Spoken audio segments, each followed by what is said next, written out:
In this time of global crisis and uncertainty, we put out the call to leaders, CEOs, strategists, and consultants to sit down and tell us, in their own words, what's going on and what's going to happen next in this vital global industry. My guest today is a futurist in the tourism sphere and a serial entrepreneur who is constantly reinventing his company to deliver some of the most innovative work in the industry in strategy, branding, and creative. He works with clients from Abbotsford to Auckland and may well be best known for creating the SoMeT conference, one of the world's premier social media conferences for destination marketers. Please welcome Rodney Payne, CEO of DestinationThink. Good morning, Rodney. How are you and where are you? Hey, David. Good to be chatting with you today. I'm up just north of Vancouver in BC and all things considered, doing really well. So I heard you had to leg it out of Austria. Tell us a little bit about your trip home and the timing of all that. Yeah, so we're at a little bit of a pivotal point in DestinationThink's history. We've been around for about 10 years and I'd managed to convince my exec team to let me have a little sabbatical, think about the next 10 years. And I was spending that with my family in Austria, about an hour north of northern Italy, where the European outbreak had happened. So we're obviously following the news pretty closely and keeping track of at the time what was pretty exponential numbers coming out of Italy. And it felt, a little bit like Indiana Jones leaving Europe in the end there. And I think if we had left it any later, we'd probably still be struggling to get home at the moment. So when did you land back in Canada? It was March 12th. It's hard to believe it was a month ago. So we quarantined for a couple of weeks, moved straight into social isolation, and it's been quite the experience. And you had to scramble to find a place, and you're stuck with what you got. Do you want to show us a look out the window there, Mr. Payne? Yeah, sure. So we're social isolating in paradise here. It's those are some of the best mountain biking trails in Canada, and they tell us we need to be staying in our local communities, which is good news. I am green with envy on the mountain bike trails, man. Totally cool. You were talked about, redefining Think. Think has been a force in this industry for a while. You and I come together some 7 or 8 years ago, and I think we aligned really quickly on one or two key concepts, and the first of which is being the absolute importance of stakeholder engagement. And in fact, you and I were talking stakeholder engagement when DestinationThink came out with its model of community engagement and destination strength. You've worked with us in a number of projects specifically, and we'll call it stakeholder engagement because that term evolved since then. But tell us a little bit about Think and where you're going next and what you see as the future for Think. So we started the company around 10 years ago, informally, probably a little bit before that with a couple of small projects with some Australian state tourism boards. And we quickly discovered that not many people were thinking about how social media was impacting the tourism space. So we spent the first 4 or 5 years of our company history doing all kinds of projects of all different sizes, really in the social media space, and learned alongside of, a lot of pretty smart clients that we were lucky enough to work with, that social wasn't just something that was added on to what destinations did, but, it was a fundamental disruptor to the way that travel was planned, decisions were made, and destinations could be managed. So our business grew with our clients as, word of mouth became more important to business strategy for destinations. We grew more into the destination management space, designing experiences that people wanted to talk about, challenging the idea of advertising being the only role of a destination marketing organization. And then our business really expanded out from North America into Europe and the South Pacific as well. And so over that time, we've worked with hundreds of different destinations in all manner of capacities. And there's sort of one core truth for us at the heart of everything we do. And that is, word of mouth really is the ultimate driver of business for a destination. And, is right at the heart of what creates value for the community that offers the experience to visitors. So that's kind of the driver behind what we do. So I want to talk to you about SoMe. I think it was probably 2016 in New Orleans, 2017, one of Yeah, those 2 years. yeah. It was I think 2016 that we had you down to New Orleans to come and present.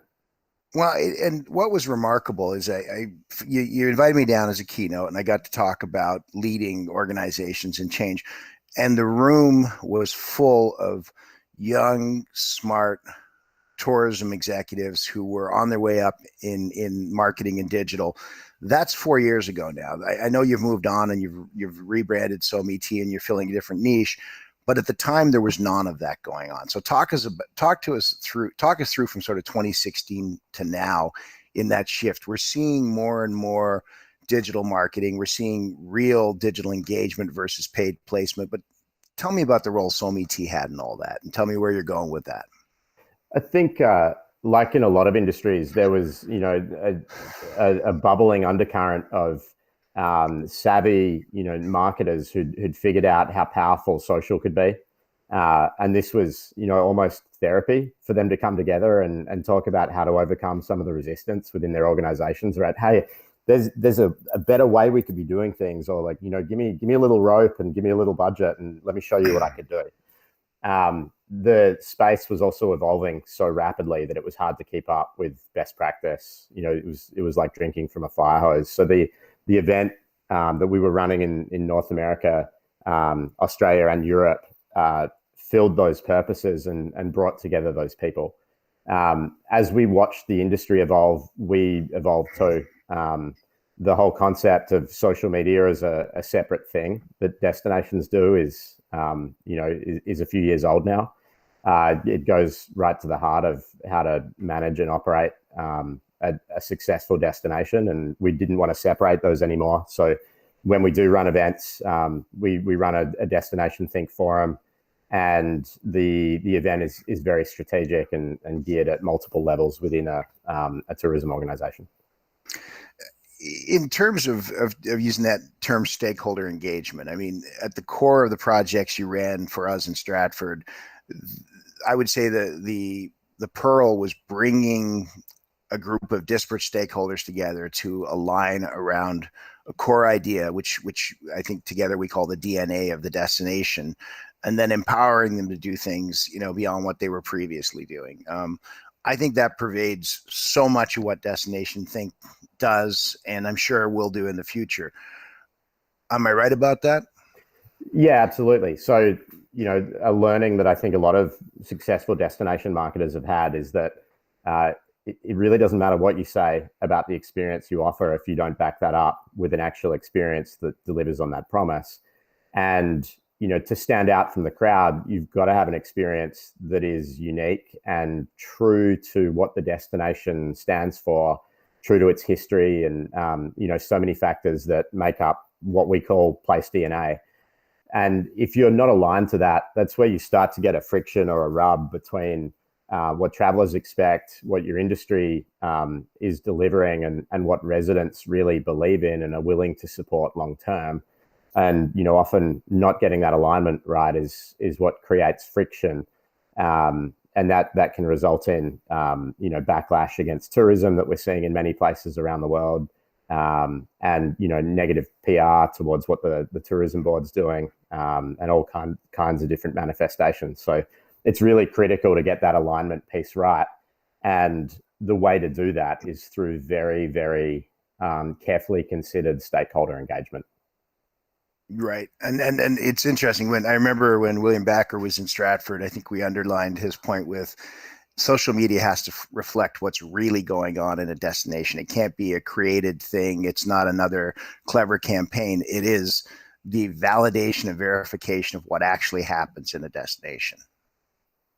Yeah, absolutely. So what people are saying about you online is as close to the truth as you can get, right? You can do all kinds of research to tap into what we think audiences think about a place, and start to piece together the picture of a brand. But there's nothing like ethnographic research, being able to watch what people actually say about all the parts that form the sum of a destination. Well, I want to talk about some of the work you've been doing over the last month, specifically in response to the COVID-19 crisis. But I do want to talk to you about what you've observed. I mean, you've worked with many destinations all over the world. One of the core tenets of your process is this engagement piece, so that whatever stories emerge from a destination are authentic. If you look across the landscape right now and you look at who you've worked with and you see those destinations where you see good alignment between the what we call, what Alton and I have been calling the real destination, Abbotsford, and then the virtual Abbotsford. Um, are you seeing destinations where that digital sophistication is helping in this crisis right now? Yeah, I think so. I think to be honest, the answer is probably that it's too early to tell that necessarily drawing a link between digital sophistication and, any form of future bounce back. My personal belief is that we're still very much in the downward free fall phase, and we're a long way before the dust starts to settle, even from a health crisis perspective, let alone economic recovery or stimulus impacts, and let alone the fallout for our industry. I think we're months away from even having a clear line of sight on that.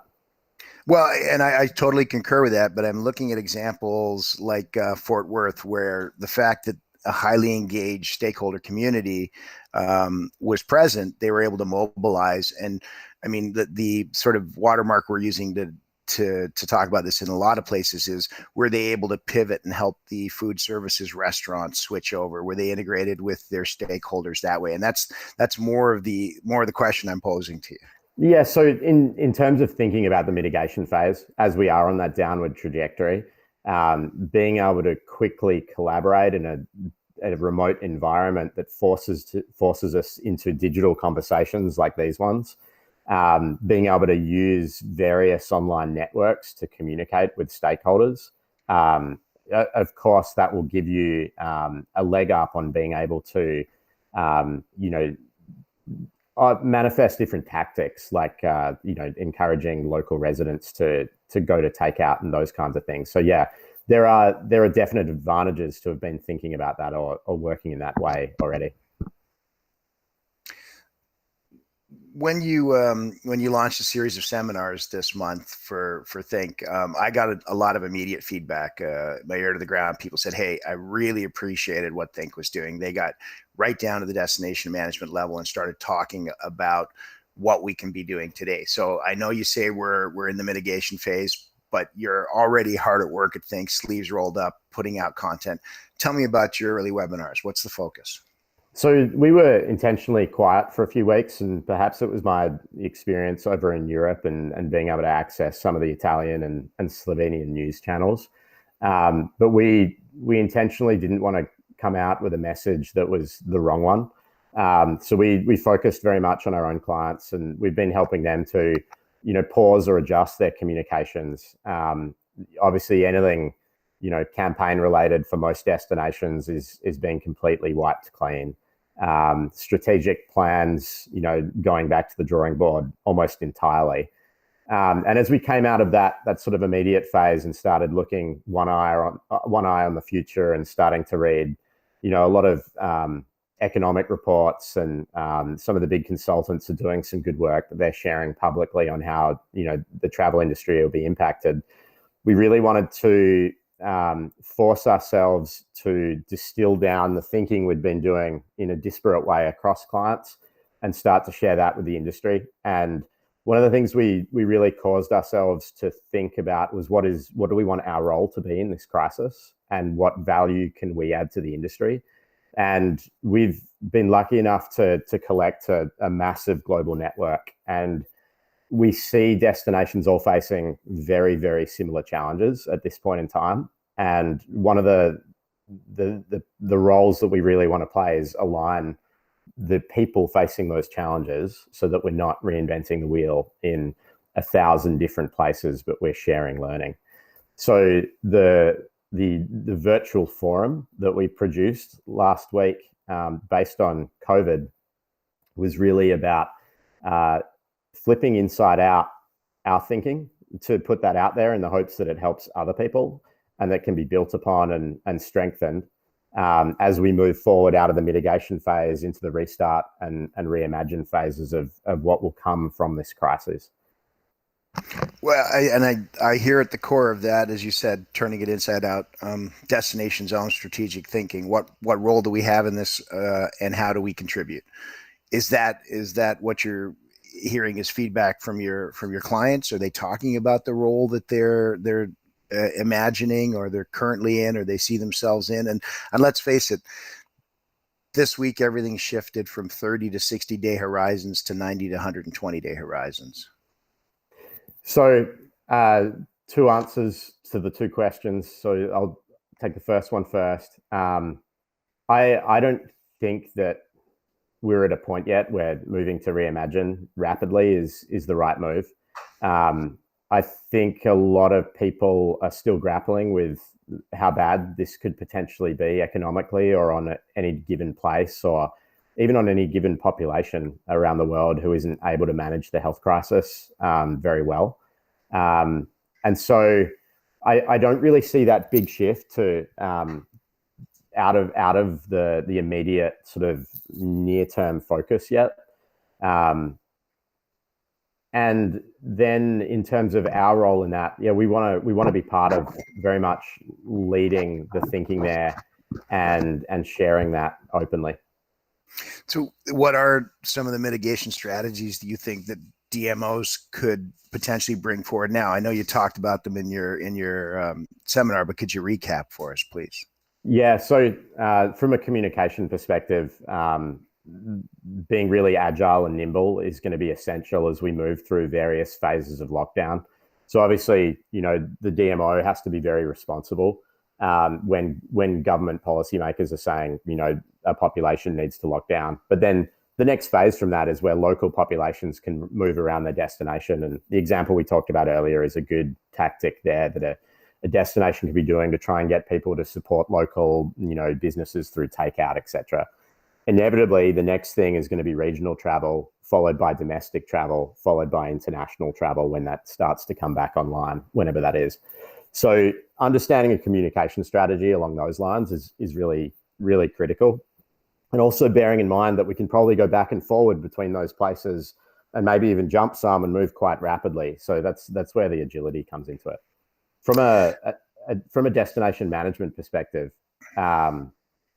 supporting industry through the mitigation phase is really critical. So, making sure they have access to any information and support, whether that's direct or sharing official information in terms of government support for their businesses, for their workers, and helping them to pivot and adapt to the first phase of this crisis.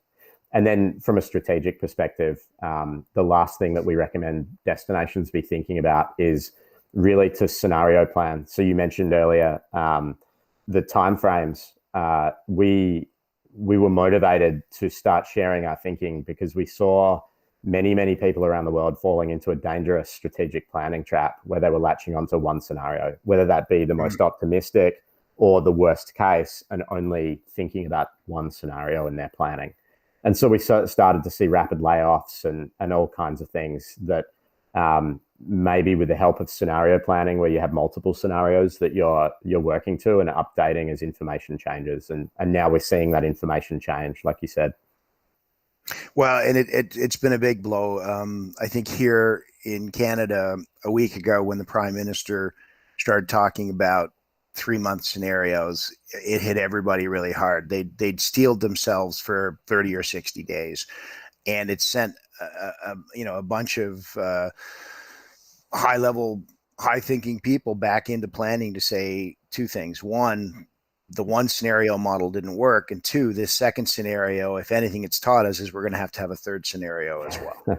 Yeah, absolutely. And I think one of the things I talked about on, I think it was the first session that we did, was the Stockdale principle. And I don't know if you've heard of Stockdale, but he's probably one of the toughest humans to walk on the earth. And it's something that's really helped me manage through this crisis and guide our own team. So important that I've actually written it on my whiteboard just over my shoulder in permanent marker.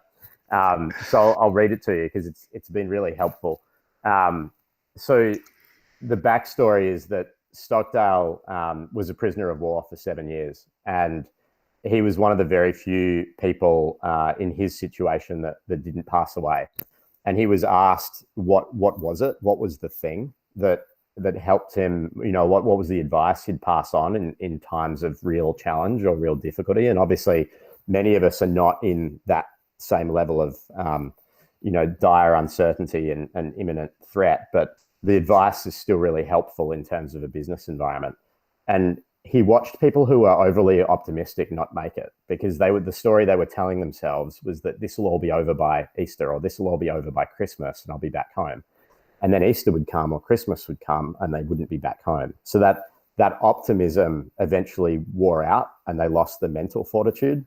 And I think for business leaders and people charged with leading destinations, the opportunity to really step into the leadership position from a destination management perspective that we've been talking about at events for 10 years or more is right in front of you. We're almost at a point where you've got nothing to lose by stepping into that place. And the Stockdale principle is really interesting when you think about that. So what he said was, I never lost faith in the end of the story. I never doubted that not only would I get out, but also that I would prevail in the end. And this is the important part, turn the experience into the defining event of my life, which, if in retrospect, I wouldn't trade. And I think while it's too soon to be starting to think about the reimagine phase of what we can build out of this crisis for our industry, it definitely gives you pause to reflect on how you can manage and how you can lead through this. Well, I really appreciate that quote, and a defining moment will resonate in my head. Often in adversity, as the Stockdale quote points out, you find the silver lining. Just a minute ago, you said stuff we've been talking about for 10 years that we should have been doing. Yeah, and it's happening not just in tourism, it's happening in teaching, it's happening everywhere. We're realizing that our capabilities to access a new world of technology in the internet and the web, we haven't used it to its utmost. Here in Canada, we're scrambling to set up online teaching. And somebody in an earlier interview said to me, they were teaching online in Phoenix in 1989. How is it that in 2020 we're not here? So the shift towards destination management, to me, that's obvious. Really, if that argument is still being fought in some corners of this nation, it shouldn't be. The idea that digital technology is a tool for us to use to better communicate, to better share our destinations, that's no longer being debated. Do you see the other silver linings to this in terms of a shift in thinking about how tourism works? And I know you like to think about tourism on a very high level, so give me what you got. Yeah, so one of the things that we've been confronting as a business for the last few years at a destination by destination level is not just the trends that you said, but also thinking about over-tourism from a resident perspective and a local environmental perspective. And so, the work that we were lucky enough to do with Palau, or, if you look at Copenhagen's strategy, or the Bay of Plenty strategy in New Zealand, and other things that we've been involved in.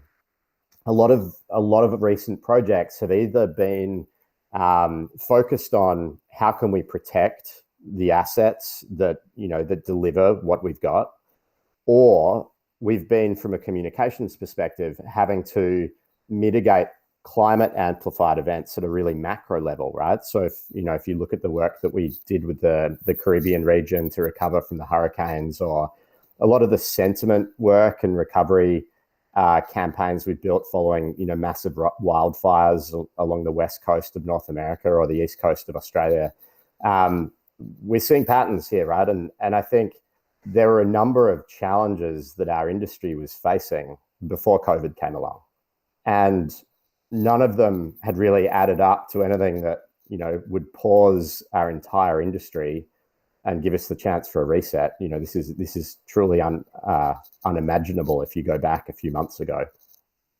But the there is a really interesting moment in time that could be a defining moment for us to really pause and think about what do we want to build out of this. Well, and I'll go back to what you said with the quote, a defining moment. When you worked on the Caribbean recovery stuff and you worked on the West Coast, um, did you get to those defining moments? Do you see those? Can you bring lessons from that forward? The lessons I share are so dated. They're 2003 SARS lessons. Yours are a little bit more current. Can you talk to us about defining moments in those DMOs and what you saw? Well, I think the very natural human tendency, and I think we're still seeing that in the free fall of mitigation at the moment, is a desire to want life to return as fast as possible to how it was before the crisis, right? And I think that is a pattern that you'll see in every industry in every moment like this. I don't think the dust has settled yet, and I don't think it's possible for us to know even where we're building from yet. Some of the economic reports that we've looked at in a worst case scenario are pretty dire for our tourism industry, right? If you look at worst case scenarios, if this goes on for 12 to 18 months, there aren't a lot of businesses that without massive cash injections survive this. So draw the parallels though to your experience in the Caribbean, because they had a 12-month shutdown. Some of those places were literally flattened. What can we learn from that? Well, I think the Caribbean was a unique scenario because there was only a small percentage of the overall region that was impacted. And so the particular challenge there was communicating to the world that most of the Caribbean was still open for business. And that's really what we tackled.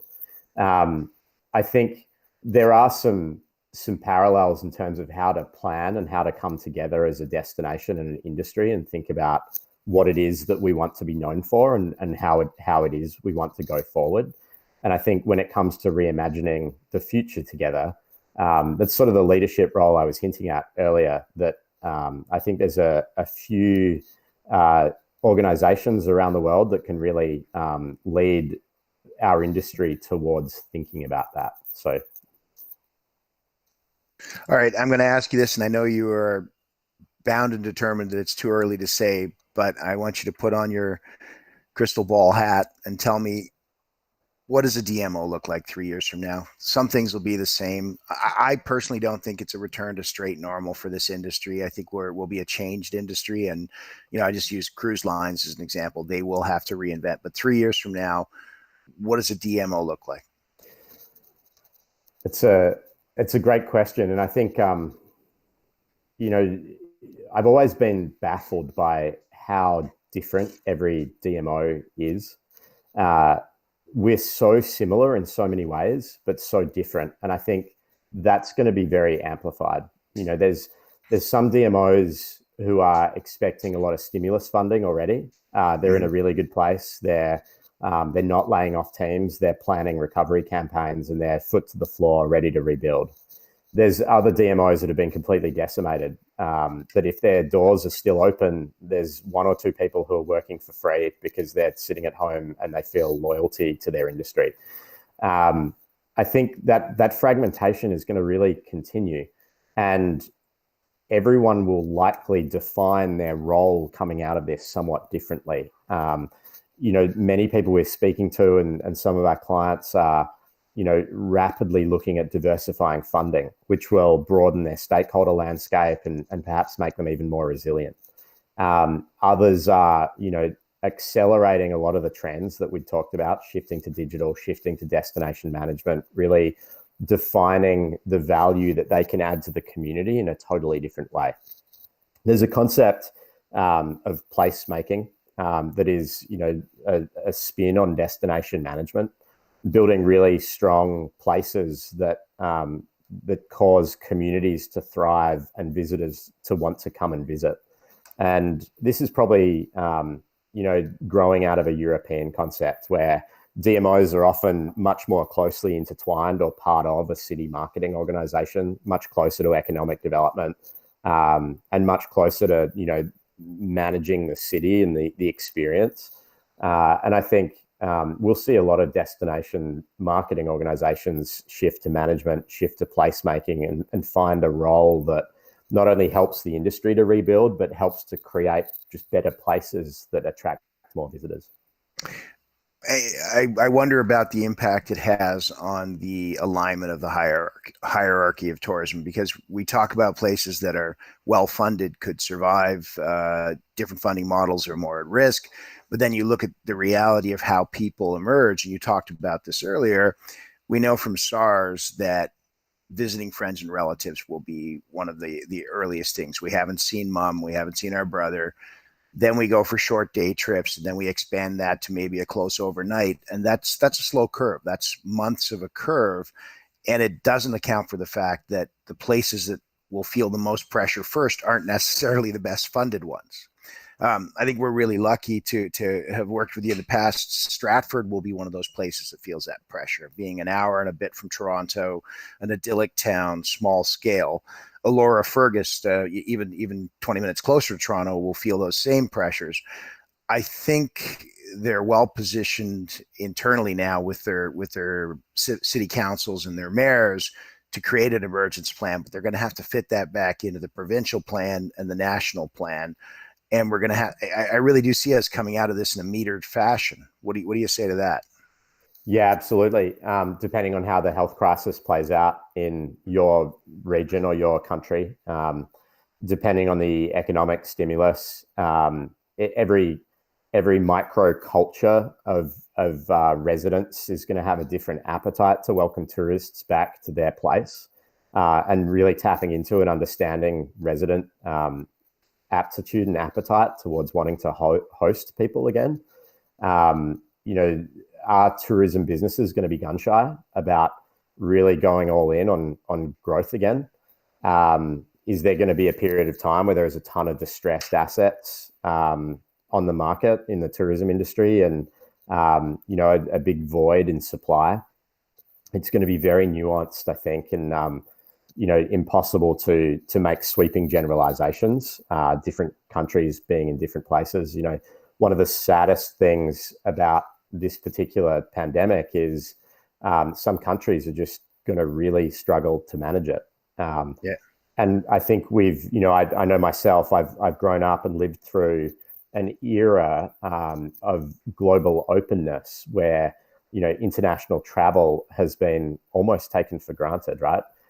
There's a couple of hundred countries, give or take, that largely speaking open their borders to around about a couple of hundred other countries with a piece of paper for 90 days.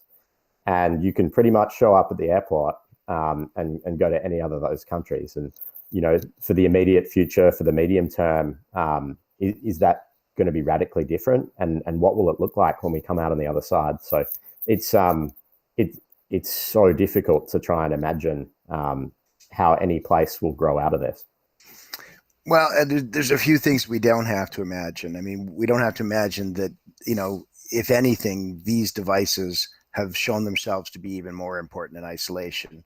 I think it bodes well for what we do with these devices and how we adapt them to make them more effective. The analogy we use there is everybody thought video conferencing was great in January till they had to do it in February, and now they're getting used to it. And it's okay again. Yeah. Yeah.